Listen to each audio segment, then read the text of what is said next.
Dostlar, sevgiler, selamlar.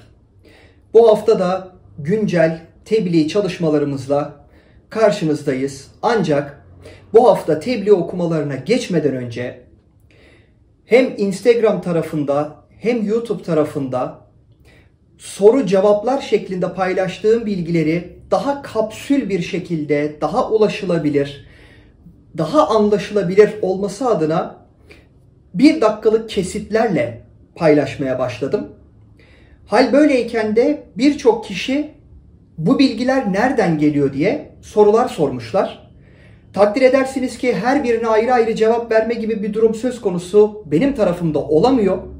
Bu vesileyle de yayının başında bu bilgiyi tekrardan paylaşalım.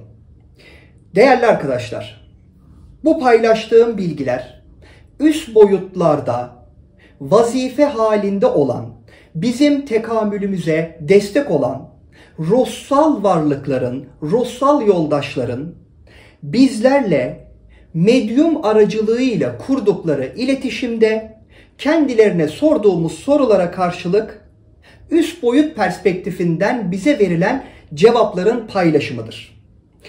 Bu celseleri bizzat yöneten kişi benim, operatörlüğünü ben yapıyorum, soruları ben hazırlıyorum. Aynı zamanda da bu mesaiyi paylaştığım ancak dönem itibariyle ismini paylaşmak istemeyen değerli dostum da medyumluk anlamında bana destek olan kardeşimle beraber bu vazifeyi yapmaya çalışıyoruz. Hakkını verme noktasında da sizlere iletiyoruz. Bu açıklamanın ardından bütüne ışık olsun diyelim ve yayının süresini her zaman söylediğimiz gibi uzatmadan okumalara geçelim. İçerisinde bulunduğumuz Ramazan ayı vesilesiyle oruç hakkında bize neler söyleyebilirsiniz diye bir soru sorduk. Cevap: oruç ruhsal, bedensel irini arttırır. İrin aslında ölmüş organizma gibi düşünebilirsiniz. Bunu parantez içerisinde söylemiş olayım. Bütün irinlerini atarsın, bedenini temizlersin, ruhunu temizlersin, hafifleyip yükseltir oruç diye bize bir cevap verdiler. Arkadaşlar, oruç bilgisiyle ilgili hızlıca birkaç bilgi paylaşmak istiyorum. Hatta bu hafta da Mertcan kardeşimle yayınladığımız podcast'te de bu bilgiyi paylaştım. Ancak belki kimileri denk geldi, kimileri denk gelemedi. Orucun 2 faydası vardır. Birincisi, Japon bilim adamı bunun üzerine bir Nobel ödülü de aldı. Araştırabilirsiniz. Beden aç kaldığında, programlı bir şekilde açlık yaşandığında bedenimizdeki hücreler hastalıklı ve güçsüz olanları bir şekilde öğütüyor. Onları bir besin olarak görüp güçlü olanlar yola devam edip çoğalırken güçsüz ve hastalıklı olanlar da bir şekilde metabolizmadan ayrılmış, uzaklaştırılmış ve yok edilmiş oluyor. Bu vesileyle bu fiziksel anlamda orucun bir faydası. Ruhsal anlamdaki faydası da şudur: biz dünyalık olanı bedenimize ne kadar doldurursak bedenimizdeki mevcut kimyasal da o dünyalık olan maddelerle dolacak ve bizim bilincimizi, beynimizi, sinir sistemimizi bu maddesellik enerjisiyle dolduracaktır. İşte bu sebeple açlık dediğimiz bir tavır veya duruş aslında hem fiziksel hem ruhsal olarak bir arınmanın en temiz, en kolay yoludur. Oruçla ilgili bu bilgiyi paylaştıktan sonra sorularımızla devam edelim. Ruhsal yükselişte bedenimiz ile ilişkimiz nasıl olmalıdır diye sorduk. Cevap: bedeni güzel bir emanet gibi taşıyacaksınız. İyi bakacaksınız. Beden emanet. Hırpalamadan sana verdiği gibi, onun sevdiği gibi, seni sevdiği gibi, senin özünü sevdiği gibi sen de bedenini seveceksin. Birlikte yükseleceksin. Bu dünyada bedeninlesin. Sen beden değilsin. Ama beden seninle. Seninle var beden. Bedenine sen iyi bakacaksın. Burada aslında her ne kadar ruhsal varlığımız tanrısal bilgiyi en yüksek noktada evet varlığında barındırsa da fiziksel olarak veya dünya planetindeki bu üçüncü boyut realitesinde bir şekilde kendimizi ifade ettiğimiz alan bedenimiz oluyor. Bu sebeple de bedenimize ne kadar iyi bakarsak ruhsal ifade alanımız da o kadar kuvvetli, güçlü, farkındalıklı ve vazifesini hakkıyla yapabilecek bir durumda olacak diyor ruhsal alemdeki dostlarımız. Bu soru benim için çok önemli. Hatta Kur'an-ı Kerim'in bana göre en önemli sır bilgisi veya sırlarından biri olabileceğini düşündüğüm bir bilgidir. Kehf suresinde Musa ile yolculuğu paylaşan ilim sahibi kişi kimdir diye sordum. Burada aslında bütün herkes Hızır diye tanımlar bu ilim sahibi diye Kur'an'ın kendi tabiriyle tanıttığı kişiyi. Ama aslında Kur'an-ı Kerim'de Hızır diye bir kelime geçmez. Bilenler zaten biliyordur, bilmeyenler de araştırıp bakabilirler. Gelen cevap çok önemli. O yüksek bilinç. Tek bir kişi değil, yüksek bilinci anlatıyor. Yani burada aslında çok önemli sembolik bir bilgi var değerli dostlar. Şimdi Musa'ya yoldaşlık yapan bu ilim sahibi kişinin başından 3 tane hadise geçiyor. Şimdi bunları çok detaylı bir şekilde girersem yayın süresi 50 dakika olur ama lütfen siz Kehf suresi 65. ayetle 82. ayet arasında bu Musa ve ilim sahibi kişinin hikayesini lütfen dikkatlice okuyun. Orada gemiyi delme hadisesi, çocuğu öldürme hadisesi, işte yıkık olan duvarı inşa etme hikayesi aslında birçok insanın negatif olarak tanımlayacağı bir olayı varlığında barındırır. Ama aslında bu olayların hepsi bizim gözümüzün görmediği veya mevcut planetimizde anlamlandırmakta zorluk çekeceğimiz bilgileri varlığında barındırıyor. Ve bu bilgi dahilinde de geçen aslında sonuç şu. İlim sahibi kişi diyor ki ben bunları kendi rızamla yapmadım. Yani burada aslında üst boyutlara ait evrensel prensiplerde bir Allah bilinci veya bir Allah yasası dahilinde işleyen bir sistemin sembolik, ezoterik veya dini bir anlatımı olarak görebilirsiniz. Bu bilgi, bu cevap benim için çok önemliydi. Hızır bilgisinin neden geçmediğinin de bana göre çok net bir cevabıdır. O yüksek bilinç tek bir kişi değil, yüksek bilinci anlatıyor diye de o ilim sahibi kişinin aslında evrensel bir farkındalık hali olduğunu da net bir şekilde paylaşıyor. Yeni soruyla devam ediyoruz. Bir bebeğin oluşması ile birlikte ruhsal varlığı bedenle ilişkiyi nasıl kuruyor diye sorduk. Cevap, ışık bedenden içeri giriyor.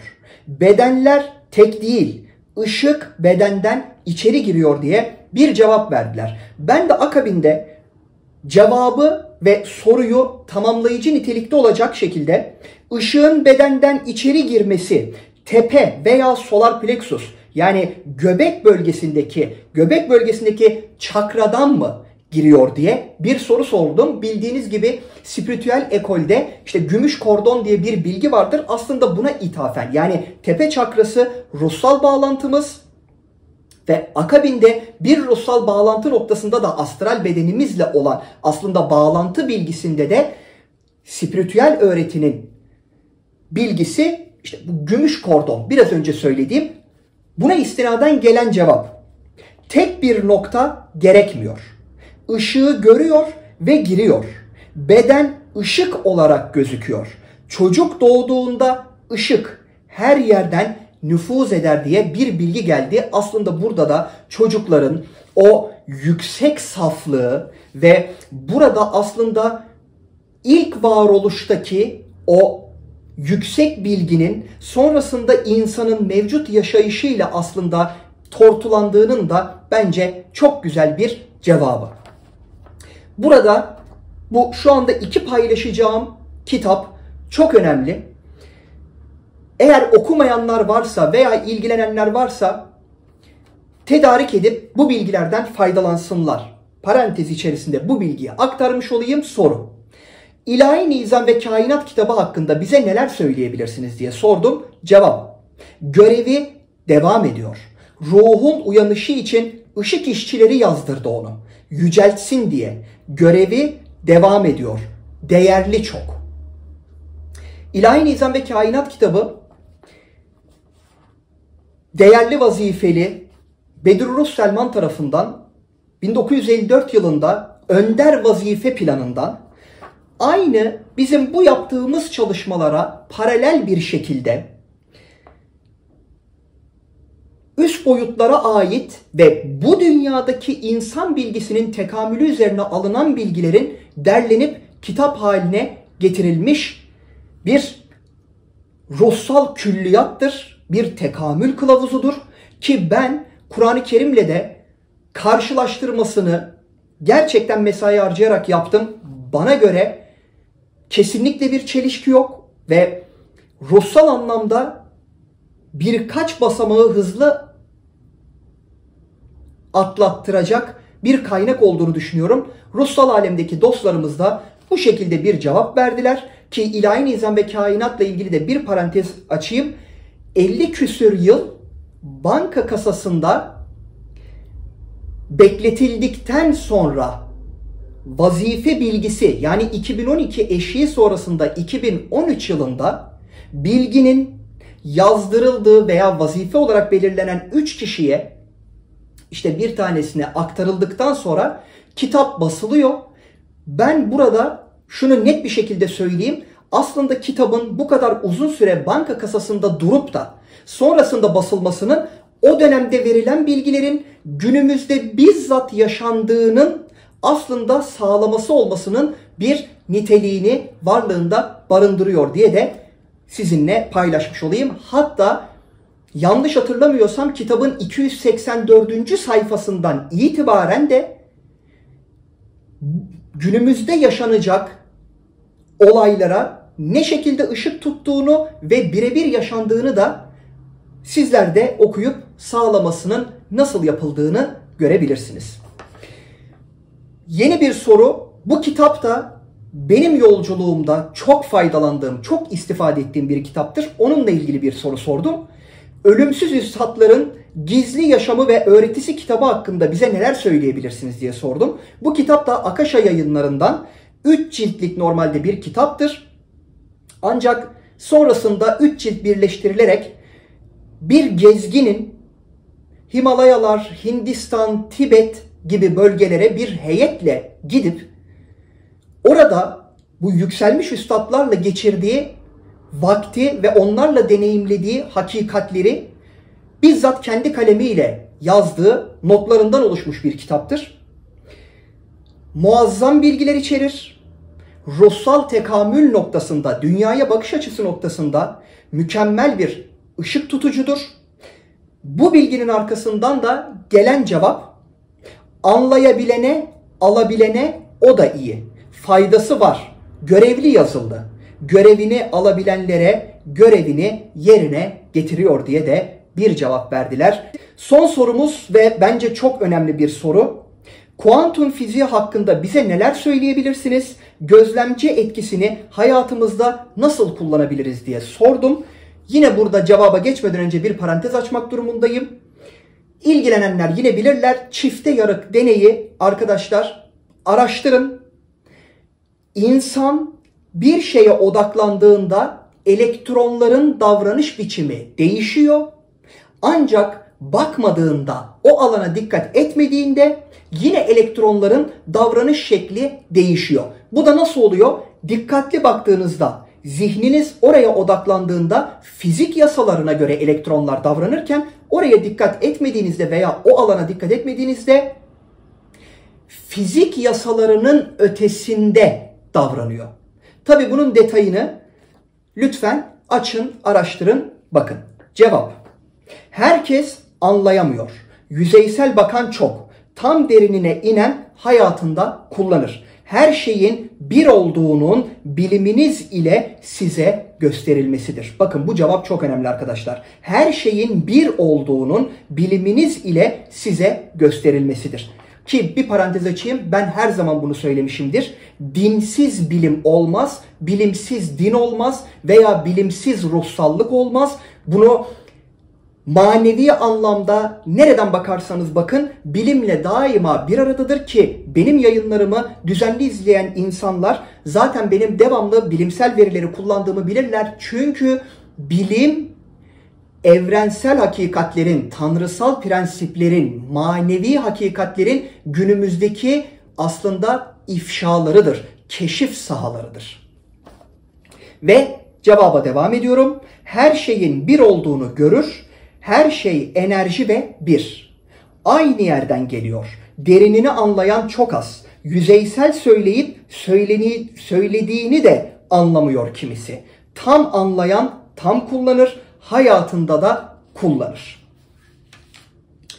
Evet arkadaşlar, kuantum fiziği ile ilgili de her şeyin bir olması, uzaklaştıkça form alması, yakınlaştıkça formun ortadan kalkması, adeta bir enerji çorbasına, bir enerji okyanusuna dönmesinin aslında bütün bizim madde diye tanımladığımız her şeyinde kuantum fiziğinde bir şekilde bunun yansımasını görüyoruz ki kuantumda kelime anlamı olarak maddenin atom düzleminde davranış biliminin incelenmesidir. Ama dediğim gibi biraz akademik, biraz bilimsel verilerle buna bakmak lazım. Evet arkadaşlar, bu haftanın da okumasını bitirdik. Şifa olsun diyelim, ışık olsun diyelim. Maddesel varlığımızın ötesinde var olmayı kendi varlığımızda nasip etmek nasip olsun diyelim. İronik bir cümle oldu ama evet, kişi bir yerde de nasibini yaratır. Aslında bu sebeple böyle de ben ince bir gönderme yapmış olayım. Çünkü arkadaşlar biz kurtaracağız. Bu çok net bir bilgidir. Bizden başka kurtaracak yok. Bizden başka hayatımızı değiştirecek yok. Bizden başka çevreyi değiştirecek yok. Bizden başka geleceği inşa edecek yok. Hiçbir zaman olmadı. Kendi tanrısallığımızın tezahür ettirme yeteneğimizden geldiğini anladığımız an aslında unuttuğumuz tanrısallığı varlığımızda tekrardan yakmış olacağız. Kendimizle vakit geçireceğimiz, kendi varlığımızı anlamak için gayret edeceğimiz günlerin içerisinde olmalıyız. Bu haftalıkta bu kadar diyelim. Yoksa yayın süresi uzadıkça uzuyor. Haftaya inşallah görüşmek üzere diyelim. Kendinize çok çok iyi bakın. Sevgiler diliyorum.